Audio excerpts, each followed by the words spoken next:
नमस्कार, मैं हूं निकिता और आप देख रहे हैं सत्यहिंदी.com। चलिए एक नजर डालते हैं अब तक की सुर्खियों पर। हरियाणा के टोहाना से जेजेपी विधायक देवेंद्र बबली ने कांग्रेस को समर्थन देने की घोषणा की है। उन्होंने सार्वजनिक सभा में ऐलान किया कि वो कांग्रेस की शैलजा को अपना समर्थन दे रहे हैं।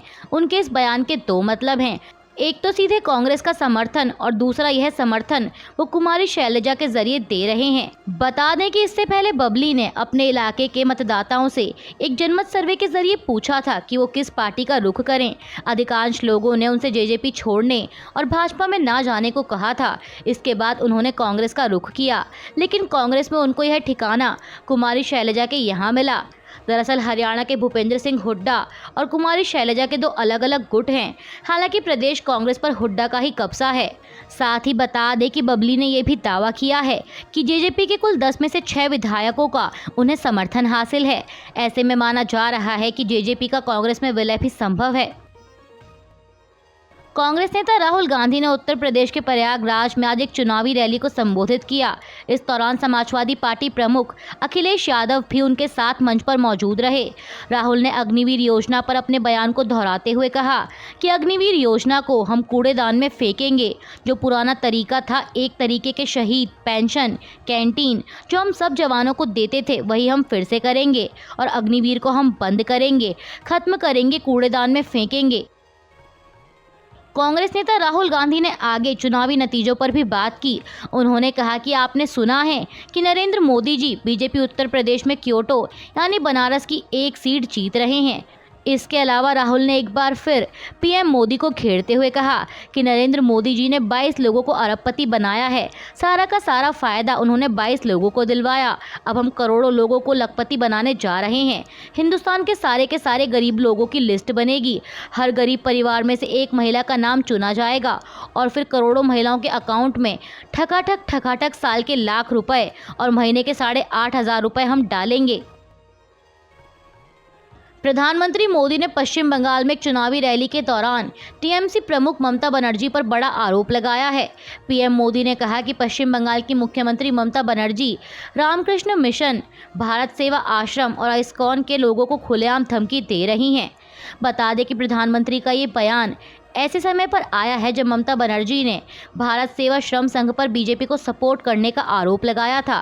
दरअसल ममता ने कहा था कि संगठनों के संत भी अब बीजेपी के लिए काम कर रहे हैं। उन्होंने कार्तिक महाराज का नाम लेते हुए कहा कि वो टीएमसी के कार्यकर्ताओं को धमकी दे रहे हैं, लेकिन अब मैं उन्हें संत नहीं मानती क्योंकि वे राजनीतिक दल का समर्थन कर रहे हैं। वहीं अब ममता बनर्जी की इसी टिप्पणी पर पलटवार करते हुए पीएम मोदी ने कहा कि राज्य सरकार ने इस पर सारी हदें पार कर दी। आज बंगाल की मुख्यमंत्री इस्कॉन, रामकृष्ण मिशन और भारत सेवा आश्रम के सन्यासियों को खुले तौर पर धमकी दे रही हैं। इन मिशनों से जुड़े लाखों अनुयायी आज पूरी दुनिया में रहते हैं और इनका मकसद सिर्फ लोगों की सेवा करना है, लेकिन बंगाल सरकार ने उन पर उंगली उठाई है।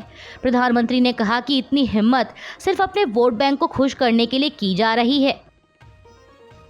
देश में जारी लोकसभा चुनाव को लेकर प्रधानमंत्री मोदी का कहना है कि मैंने देश के लगभग हर राज्य का भ्रमण किया है और मैं देख रहा हूं कि हर जगह बीजेपी की आंधी आई हुई है। देश की जनता बहुत ही आराम से हमें 400 सीट दिलवाने जा रही है और इस बार हम हैट्रिक लगाने वाले हैं। पीएम मोदी ने कहा कि देश की जनता ने तय कर लिया है कि बीजेपी को 400 पार करवाना है और बीजेपी और एनडीए खुद भी अपने सारे रिकॉर्ड तोड़ने जा रहे हैं। उन्होंने कहा कि पूरे देश के चुनाव हो या राज्य के चुनाव, भाजपा सरप्राइज देने वाली है। हमारे चुनाव का नैरेटिव एक ही है और वो है फिर से एक बार मोदी सरकार, अब की बार 400 पार।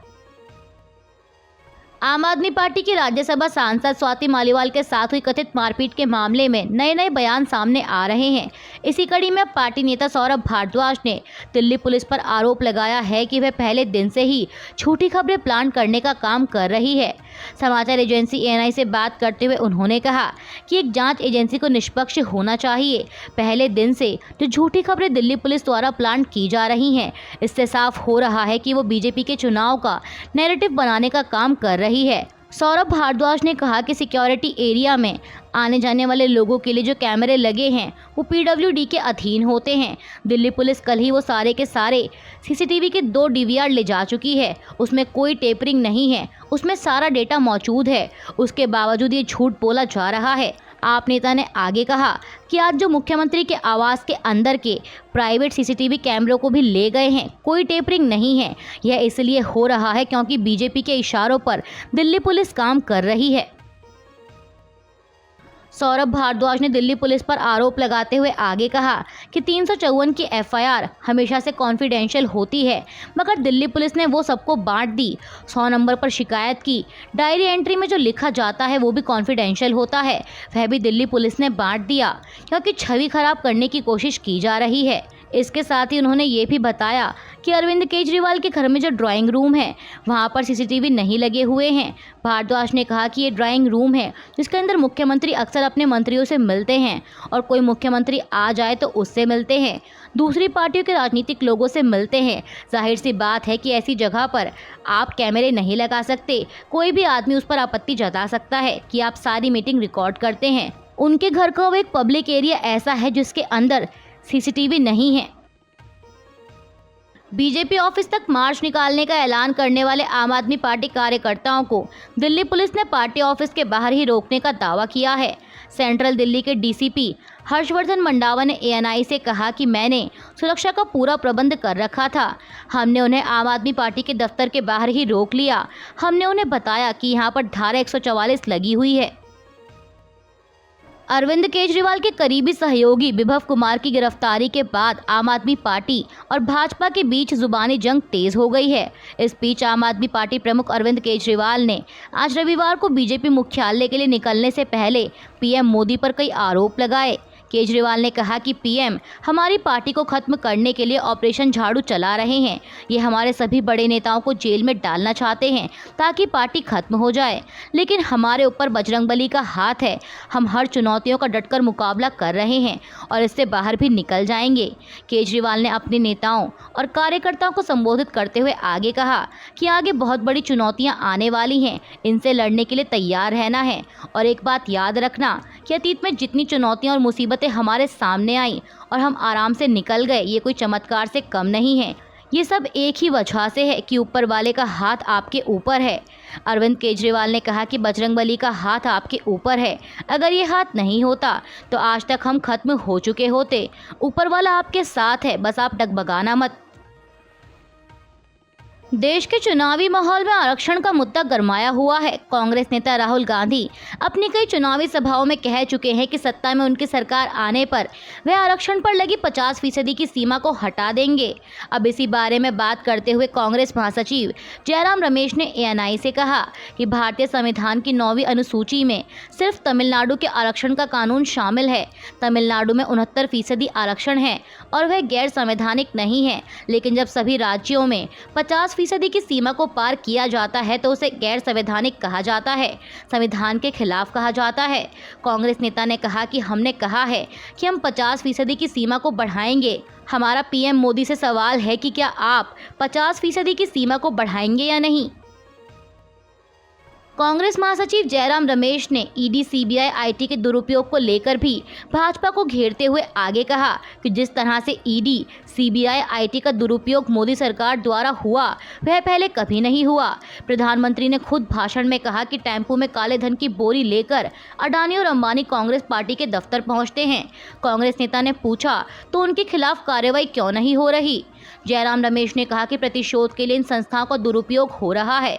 गौरतलब है कि बीते दिनों प्रधानमंत्री मोदी ने एक चुनावी सभा के दौरान राहुल गांधी पर हमला बोलते हुए कहा था कि जब से चुनाव की घोषणा हुई है तब से शहजादे ने अडानी अंबानी का नाम लेना बंद कर दिया। मैं इनसे पूछना चाहता हूं कि अडानी अंबानी से कितना पैसा लिया है, कितने टेम्पो भरकर नोट कांग्रेस के दफ्तर पहुंचे हैं। भाजपा के 400 पार के नारे को लेकर कांग्रेस अध्यक्ष मल्लिकार्जुन खड़गे ने कहा कि प्रधानमंत्री मोदी 400 सीटें हासिल करने को लेकर झूठ बोल रहे हैं। उन्होंने पहले भी झूठ बोला और फिर झूठ बोल रहे हैं। दरअसल एबीपी न्यूज़ को दिए इंटरव्यू के दौरान जब उनसे पूछा गया कि प्रधानमंत्री कह रहे हैं कि इस बार बीजेपी एनडीए 400 सीटें जीतने वाली हैं, इस पर आप क्या कहेंगे। इसके जवाब में मल्लिकार्जुन खड़गे ने कहा कि शुक्र है उन्होंने 600 पार नहीं बोला। हमारे संविधान में 543 सदस्यों की लोकसभा बनाई गई है। पीएम मोदी 543 में से 400 पार की बात कर रहे हैं। खड़गे ने कहा कि वह आंकड़े कहां से ला रहे हैं ये मुझे नहीं मालूम, क्योंकि हर जगह उनकी सीटें घट रही हैं। कहीं 1 या 2 जगह उनकी बढ़त हो सकती है, लेकिन बाकी की जगह उनकी बढ़त कहां है? कहां से लाएंगे 400 सीटें? कांग्रेस अध्यक्ष ने कहा कि इतना भी झूठ नहीं बोलना चाहिए। प्रधानमंत्री मोदी ने आज पुरुलिया में एक चुनावी सभा को संबोधित करते हुए विपक्ष पर जमकर निशाना साधा। उन्होंने कहा कि दिल्ली में बैठकर ये लोग रणनीति बनाते हैं, लेकिन 4 जून का दृश्य देखने लायक होगा। पीएम मोदी ने कहा कि इंडी गठबंधन वालों के तरकश में जितने तीर थे वे चला चुके हैं, लेकिन जनता जनार्दन के सुरक्षा कवच के आगे इनका हर तीर, हर साजिश नाकाम साबित हुई है। मोदी ने इन चुनावों में इंडी गठबंधन वालों का कच्चा चिट्ठा खोलकर देश के सामने रख दिया है। पुरुलिया ने मोदी को, भाजपा को असीम स्नेह दिया। मोदी, आज यहाँ आपसे वोट मांगने नहीं आया, बल्कि मैं आज यहाँ आप सबसे आशीर्वाद मांगने आया हूँ। मुझे विकसित भारत के लिए आपका आशीर्वाद चाहिए, मुझे आत्मनिर्भर भारत के लिए आपका आशीर्वाद चाहिए। पीएम मोदी ने आगे आरक्षण के मुद्दे पर भी कांग्रेस को एक बार फिर घेरते हुए कहा कि बाबा साहेब अम्बेडकर धर्म के आधार पर आरक्षण के खिलाफ थे, लेकिन आज इंडी गठबंधन वाले धर्म के आधार पर आरक्षण देना चाहते हैं। कर्नाटक में इन लोगों ने ओबीसी कोटे का आरक्षण मुसलमानों को दे दिया और टीएमसी इस साजिश में कंधे से कंधा मिलाकर कांग्रेस के साथ खड़ी है। अभी के लिए बस इतना ही। बाकी की खबरों के लिए बने रहिए सत्यहिंदी.com के साथ।